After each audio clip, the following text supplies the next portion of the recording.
Teacher Malu and welcome back again sa Math Habit.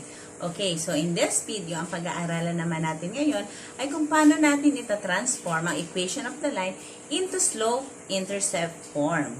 Okay, so let's start. Okay, so again, ang topic natin is how to transform the given equation into slope-intercept form. Okay, so ang general equation ng ating slope-intercept form is y is equal to mx plus b, where our m is our slope and our b is our y-intercept. Okay, so kapag sinabi na slope-intercept form, kailangan in the form siya ng y is equal to mx plus b. Okay, for example, meron tayong equation na y is equal to 3x plus 2. Okay, so ano ang ating slope dyan? Okay, so yung coefficient ng x, yun yung ating m. Okay, the value of our m or our slope is equal to 3 and our y-intercept, which is this, is equal to 2. Okay, so in this equation, y is equal to 3x plus 2. The value of our m or our slope is 3 and our y is 2. Okay, so in this one, we have y is equal to 1/3 x plus 5. Okay, so ang m natin, which is located in here, so ganun din siya. Ang value ng ating m or our slope is 1/3. While yung ating y-intercept is equal to 5. Okay, so I hope na intindihan kung paano kunin ang value ng slope at ng y-intercept kung meron tayong ganitong equation na kagaya nito. Okay, so ang tanong, paano naman kung ang given equation ay hindi pa siya naka-slope-intercept form? Okay, so yun yung ating isa-solve sa next example. Okay, so meron tayong example dito na 5x minus y is equal to 2. So, ang goal natin is ang equation na to is i-transform natin into slope-intercept form or y is equal to mx plus b. Okay, so ang unang goal natin is i-isolate natin yung variable y. Okay, so we have to subtract 5x sa both sides. Okay, so isusubtract natin ang 5x sa dalawang sides para ma-isolate natin yung variable y. So, we have here 5x minus 5x and that will give us 0. Okay, so we have now negative y, negative 5x plus 2. So, negative 5x plus 2. Okay, so para ma-eliminate natin yung negative sign, i-divide natin sila sa negative 1. Okay, so negative 1. So, negative y, so meron tayo ditong coefficient na y, negative y divided by negative 1, we have positive y, and then negative 5x divided by negative 1 will give us positive 5x, and then positive 2 divided by negative 1, that will give us negative 2. Okay, so, ang ating formula ngayon is slope-intercept form, which is y is equal to 5x minus 2. So, the value of our m now is equal to 5 and our y-intercept is equal to negative 2. Okay, so, this equation is na-transform natin siya into slope-intercept form or y is equal to mx plus b. Okay, so huwag kayong mako-confuse. Ang ating b ay equal dun sa value ng ating y-intercept. Okay, so either way, pwedeng gamitin sa ating answer. Okay, basta ang b is equal to y-intercept. Okay, so let's have another example.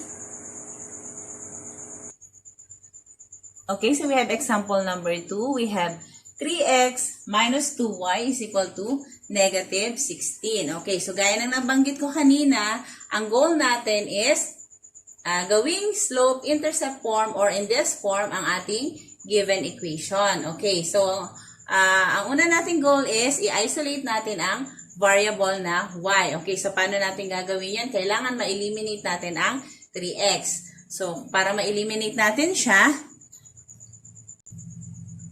mag-subtract tayo ng 3x both sides. So, 3x minus 3x, then minus 2y is equal to negative 3x minus 16. Okay, so 3x minus 3x, that will give us 0. So, ang matitira is negative 2y is equal to negative 3x minus 16. Para ma-isolate natin ng tuluyan ang variable y, divide natin sa negative 2. Okay, so, pag nag-divide tayo ng negative 2, magdi-divide din tayo sa kabilang side. Okay, so nag-divide na tayo. So, negative 2 divided by negative 2, that will give us positive y. And then, negative 3 divided by negative 2 is positive 3 over 2x. And negative 16 divided by negative 2 is positive 8. Okay, so ito na ngayon ang ating slope intercept form. Ang value ng ating m or ng ating slope is 3 over 2. At ang value naman ng ating y-intercept or b or is positive 8. Okay? So, ganyan ang pag-transform ng equation into slope intercept form. Okay, so let's have example number 3. We have 3x minus 2y is equal to 6. Okay, to isolate the variable y, we have to subtract 3x to both sides. We have 2y is equal to negative 3x plus 6. Okay, so 3x minus 3x is 0. We have negative 2y is equal to negative 3x plus 6. Okay, divide both sides into divide 2 into both sides. We have negative 2 divided by negative 2. We have now y. So, negative 3x divided by negative 2, that will give us positive 3 over 2x. And then, positive 6 divided by negative 2 is negative 3. Okay, so, ayan na, na-translate na natin ang equation into slope-intercept form or y is equal to mx plus b. Okay, so, ang value ng ating m is 3 over 2 at ang value ng ating b or y-intercept is negative 3. Okay?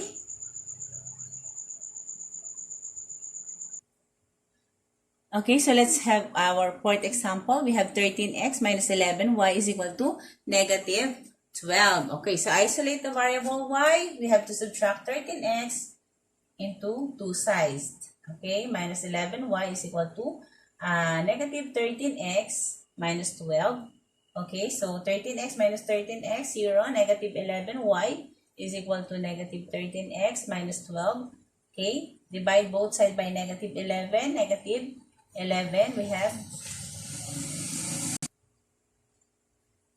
y is equal to negative 13x divided by negative 11 is positive 13x over 11, and then negative 12 divided by negative 11, that will give us plus 12 over 11. Okay? So, ang value ng ating m, so, na-translate na natin ang equation into slope-intercept form, which is y is equal to mx plus b. Okay, so ang value ng ating m ngayon is 13 over 11, our m, and our b or y-intercept is 12 over 11. Okay?